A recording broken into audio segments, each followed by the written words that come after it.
farm and own a huge amount of land in Huntsville. My uncle owns a big house and a bunch of trailers they put out in the woods for hunting or camping. A few of my cousins from down south suggested we should go camp there. Now, I'm a city kid from Chicago, so they teach the fuck out of me. We get there, we collect food, kill a pig and some chickens, and bring necessities to camp out for a few days. We get to the camp and it's obvious something is weird. Air has this sort of weird electric smell, like right before a storm, like ozone. We think nothing of it and unpack and go down to a little creek to swim for a few hours. All of a sudden, some older white guy and his little teenager son come out of the bushes. He has a shotgun on the crook of his arm and says hello, and asks us what we're doing this far back in the woods. I tell him about my uncle, who he knows, and say we're camping out. He tells us that we need to be real careful and stick together. There was a big animal in the woods. His son, who is my age, asks if he can stay and hang out with us for a while. He says okay. So we end up playing football, dicking around with me. There's this white kid, Tanner, 5 of my cousins, and then 4 of their friends. In total, there were 5 girls and 6 boys. We were all around 15 to 17 years old. We ended up just dicking the day away, so we head back to the camp and pulling out some stuff for a campfire. Even though the trailers both had kitchenettes, Tanner said that his family property sits up against my uncle's. He wants to run home and ask his dad if he can come out camping with us. My cousin Rooster says he's going up to go with him since it's getting dark soon. One of the girls also wants to tag along. Now it's about 7 o'clock and it's starting to get pretty dark. They take flashlights and take the trail down towards Tan's property. The rest of us chill, we make s'mores, drink, and kiss on the girls. About 40 minutes later, there's a smell of ozone again. You could smell it over the smell of the fire we had started. This really nasty, coppery smell, like right after you've had a nosebleed and it stopped. It wasn't exactly like dried blood, but it was that nasty metallic back of your throat smell. We immediately think that it's some kind of electrical malfunction or someone left a hot plate on or some shit. We search the trailers and nothing is on, and we can all smell it. All of a sudden, we can hear people booking it down the path towards us. And Rooster, Tan, and the girl all come running into the clearing, out of breath, and they don't even break stride. They all run into the trailer right by where the fire is. We all get the fuck out of there and into the trailers. They end up calming down. Even Rooster is crying his fucking eyes out at this point. All the while, the fire is guttering down lower and lower. So my other cousins say fuck it and are about to go outside and get the generator out of the shed between the trailers. Tanner goes, fuck no, lock the front door, ain't nobody else getting outside. He's been crying too, and his eyes are bloodshot and puffy, and his pants are dirty as shit. He goes on to tell us that they went up to his house. His father said sure he could go out camping, but to make sure they were careful on the way back, and that maybe he should take one of the hunting rifles just in case. Evidently, Tanner had seen something in their yard a few days before. One of their pigs had come up ripped up and half-eaten. They assume it was just a big pack of coyotes, even though they don't usually fuck with live animals. He had gone upstairs and packed his stuff and told his dad they would be okay without the rifle because coyotes avoid people, so they started walking back toward where we were camping.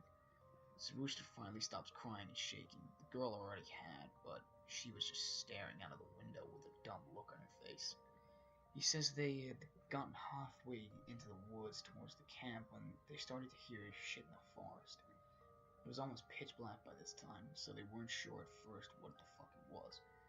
The girl says that she heard something in the bushes right off the trail, and they all beamed their flashlights over there, and there was someone standing back in the woods in a little hollow. Rooster said they shouted at him and told him that he was scaring the fuck out of them, and what a dick he was. He says that's when he realized that the guy was facing away from him. So they kept walking, and they started smelling that nasty coppery ozone smell. They say that they looked off into the forest on the opposite side, and it's a dude standing in the forest backward again, but this time slightly closer to the path. So now they start power walking and Tan keeps going. I should have taken the fucking rifle. As they're telling the story, the smell is getting super strong, even inside the cabin. They say that after they started walking faster, a kind of low gibbering had started coming from both sides of the wood.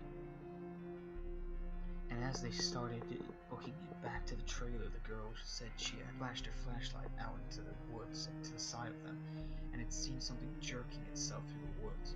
Gibbering got louder and louder, and when they could see the light from our campfire, something had come out of the woods about 40 yards behind them onto the track, and they just flat out ran as hard as they could to the trailer.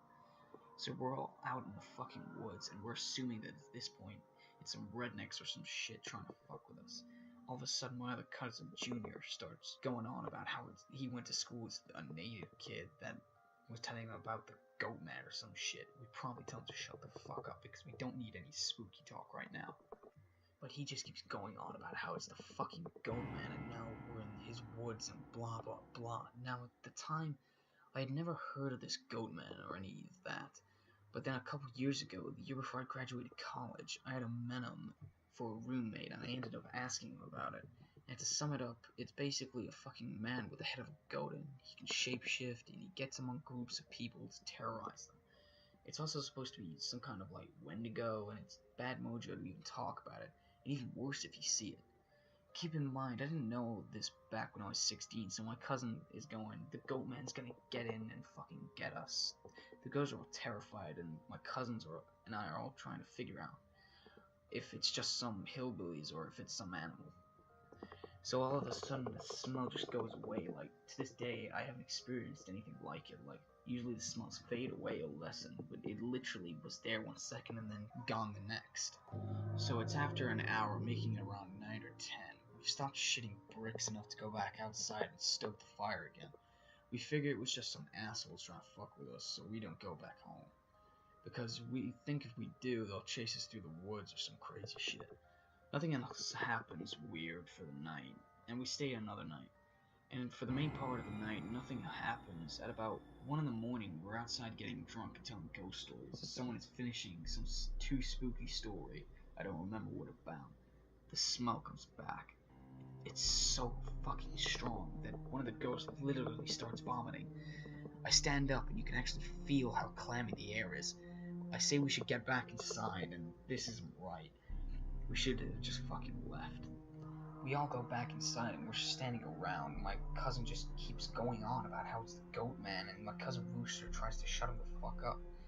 And all the while I'm just feeling that something is wrong and I can't figure out what the fuck it is. We end up sitting in there for a while and the smell is just as strong. And we're all terrified and all huddled in this camper. We end up cooking hot dogs for everybody because nobody wants to go outside. It's one of those packs with 4 hot dogs. We all have a total of 3 packs. I grill them up on the stove and give everyone a hot dog. I get mine. After a while, one of my cousin gets up and goes over the pot to get another one. He starts grumbling about how I get 2 hot dogs and everyone else only gets 1. And I look at him like he's fucking stupid. I tell him that everybody got 1 because there were only 12 hot dogs. And if he wants more, he should just open up the new pack and get some more. That's when the girl who had been out with Rooster and Tan just starts screaming, "Oh Jesus, oh Lord, get it out." She's crying and shivering, and then it dawns on the cousin standing up. What the fuck is wrong? Me and him both glance around the room, and then I feel my heart fucking sink. I run the fuck out of the cabin, and the girls run out behind us. The trailer door is banging against the side of the trailer as everybody books it out of the cabin. One of my cousin friends asks us what the fuck is wrong, and I start counting us. There's only 11 now. I shit you not, my cousin verified. There had been 12 people in the cabin, but being that everybody didn't really know each other that well, nobody had really noticed the whole fucking time there was an extra person. And then I realized earlier that I had kind of noticed something was off. You know when you're just dicking around and having a good time and you don't sweat the smallest shit. And you don't always keep track of certain stuff. I'm dead sure that someone else had been in the trailer with us. And they had been there for the last fucking day. Eating with us. What makes it worse is I couldn't figure out which one because I don't think anyone ever actually interacted with the other person. The girl kept praying to Jesus and we're all sitting outside. Eventually we get big ass sticks and go back into the cabin, but there's nobody there. We count again and there's 11 people. We go back into the trailer and lock the door. We explain what the fuck happened and the girl says that she realized too. And that when he was about to say something, the person sitting next to her had grabbed her leg and leaned over toward her and said something she couldn't understand. So we were all pretty much scared as fuck as we all huddled together. And I fall asleep. And I wake up, the sun is just coming up, and half the people are asleep, and the other half are packing up our shit. We all want to walk back home, but like 4 people want to stay until the sun is all the way up. And some people think that we're just fucking around and still want to stay at the trailers. I just want to get the fuck out of the woods. The girl's name was Kira, the one that the Goatman had touched, anyway. I asked her if she really thinks it was something bad, and she says she just wants to go home and that she doesn't want to be out in the woods alone for another night. So we decide to split up. The 4 that want to go can go, but I have to stay because I have the keys to the cabin and it's my uncle's and I have to lock up. I was super pissed at that point because I feel like people aren't taking this shit seriously, and I definitely didn't want to be out in the woods for another night. I spend the rest of the day trying to convince the rest of the people, now 4 girls and 4 guys, to get the fuck out of Dodge. Tanner leaves with them to go get a rifle and says he's going to be back. So there are just 7 us left by 4 p.m. At around 5 p.m. he hasn't made it back yet, and we're all getting extremely fucking antsy. And the only reason I stopped begging them to go back was because he went to go get a gun. It's about 5:30 p.m. or so, and when the one cousin that did stay says that Kira is outside. We all look outside, and sure enough, she's standing by the fire pit with her back to the cabin. I'm thinking to myself, if she was so fucking scared, why the hell would she come back? And then I get this nasty feeling in my gut. Keep in mind, the whole time, the coppery smell is gone. Now I realize I can smell just a twinge of it. I say this to the rest of them, and everybody, and these are the people that wanted to stay in the fucking woods after we had the goddamn Goatman in our midst, is laughing at me and asking if I set this up to scare them. I'm looking at them like I'm not fucking bullshitting you at all right now. I ask them why the fuck would I play like that. So one of the girls goes outside to get Kira. She gets halfway and stops dead cold. Kira starts heaving. I don't know how the fuck to describe it. Sort of like if someone with their back turned was laughing without actually making a sound. It was this fact that made me realize that, God, there was not a fucking sound in the whole woods. It was just so silent. This was like later in September, so it was still fairly hot at the time, but it was super chilly some days too. And you can usually hear big ass geese honking or some kind of birds or squirrels chit chatting. So I step out of the door and tell her to come the fuck back inside the trailer right goddamn now. She backs up into the trailer and we lock the fucking door. We pull down all the shades except one of them and put a guy there in a chair to watch her. She stands there for another 20 minutes or so. The guy turns to say that she's still there, and there's a huge fucking banging on the door. We all jump the fuck up and scramble around the living room for the trailer. The bang is super fucking loud. So now my cousin is holding one of the girls, and the other 2 are kind of giggling with nervous laughter at me, and the other 2 guys are shitting bricks. Then we hear Tan. He's screaming, "Let me the fuck in! Stop fucking playing!" So we go over to the door and open it, and he stumbles in with a rifle. There's nobody else outside. Evidently, he had walked in to the campsite. Nothing weird happened in the forest, but he had seen a girl. Mind you, he said it was not Kira standing there, but he had gotten to the edge of the clearing. She had turned toward him with a slack-jawed look and just stared him down, slowly tracking him as he walked around the outside of the clearing towards the camp. He said it wasn't till he was almost halfway to the trailer that he realized she was getting closer to him. She had started off by the fire, and without him even seeing her move, she had been turning, itching closer. He said that he just ran the rest of the way back to the cabin thinking it would be open, and when he got to the door it was locked. He turned and it was about half the distance from the door. He looks around the room and then gets super pale. He pulled me to the side and whispers in my ear, "You know there are only 7 of us in here, right?" I get that feeling where your stomach drops to your nuts. I had been back inside the trailer while we were sorting out who was going where, and then when we all went outside to talk earlier, it just slipped right back in. He looked out the window and there was nobody out there, so we would count everyone, and then basically I go over and ask everyone how many people were here earlier, and everybody says 8. I say, "Well, how many are here now?" They all do a count and realize that there are only 7 people in the cabin. So Tan had brought back a couple of boxes of ammo in his rifle, and he had told us his dad had said that there was some kind of animal in the forest because he didn't think that his dad would believe him if he said it was the Goatman.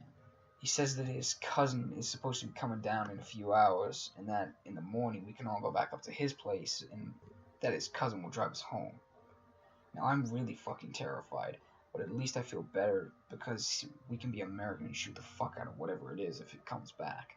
But then my cousin gets into this huge argument with one of the girls because she thinks that I'm trying to be funny and prank them, and that she's getting really scared and that I'm not funny.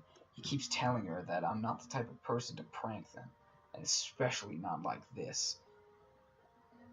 Or if it really is the Goatman, how do we know that this is the real Tanner and that the Goatman just didn't kill Tanner in the woods and take his gun? So we fucking get into this huge argument about this, where me and Tanner are like, we could seriously be in danger because at the very least someone has been sneaking themselves into our fucking trailer without us knowing and mingling with us. At the worst, something bad in the forest is fucking with us. One of the girls is crying and saying she wants to go right now, and we're trying to tell her that we should because none of us are walking through the woods in the middle of the night. At this point, the sun is starting to go down and it's getting a little cloudy out. We eat something and turn on the radio for a while, but we really can't get a station out here. Well, not with anything decent. So we turn it off, and about the time that Tan's cousin shows up, he was about 19, I think. At this point, the sun is just barely over the horizon, and he has one of those heavy-duty lantern flashlights and another rifle. He walks up to the trailer, and we whisper to Tan, asking if he's sure that's his cousin, and he says yes. The guy looks behind him and all around the camp, then walks in. He glances down at all of us and looks a little confused.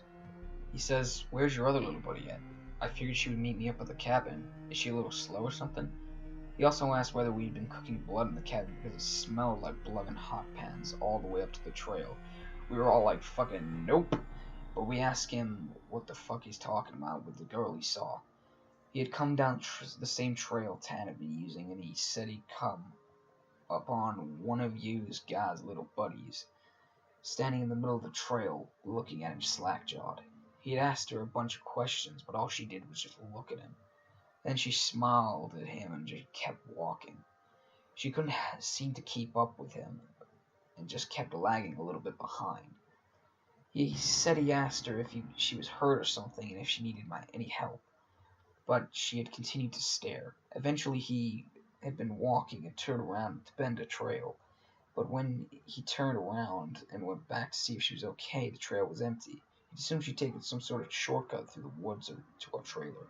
We tell him the whole story and what's been going on. I half expected him to say we were full of shit, but he just sat down, listened, and just stared at us, as if to say, Jesus fucking Christ, that's some deep shit. Tanner's cousin gets back to the girl. He says when she kept trying to lag behind him, it had kind of weirded him out. So he tried to keep her in front of him, but no matter how slow he walked, she was always lagging a little bit behind. And that he smelled that nasty smell, and it got stronger as he got to the camp. Eventually it got really strong. She had said something really low that he didn't catch, and when he turned around to see if she'd been alright, she'd been right the fuck up on him, and he stepped back away from her. It was at this point if he asked her if she was okay, and if she wasn't, if he needed to carry her back to the rest of the way. And she just kept staring. He said he reached out to grab her, like on the shoulder, but he said he must have misjudged the distance because she was off to the side of where he put his hand, like she had moved while he was looking dead at her. So at this point, we all know that this shit's real, unless Tan's playing a joke, which we can tell he isn't because he's almost pissing his pants. So they load up their rifles, we eat some more, and then we just kind of sit around until 11 p.m.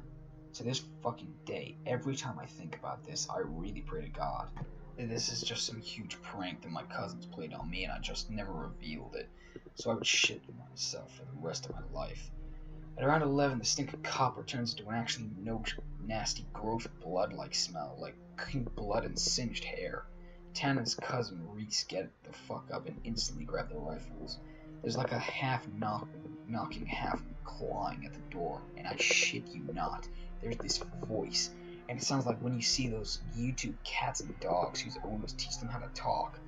It says in this halting, weirdly toned voice, like, it literally says, "Let me the fuck in. Stop fucking playing."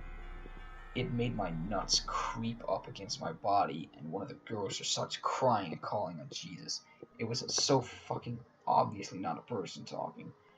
It didn't have the right cadence, and that's some shit that I never realized until that moment. But all people have some certain cadence when they talk, no matter what language. All people have a certain kind of like rhythm to talk in. This shit didn't have any kind of cadence or rhythm like one of those YouTube cats. That's what the fuck it sounded like outside the door, so now I'm full terror mode. We keep yelling outside, "Who is it? Stop fucking around, man."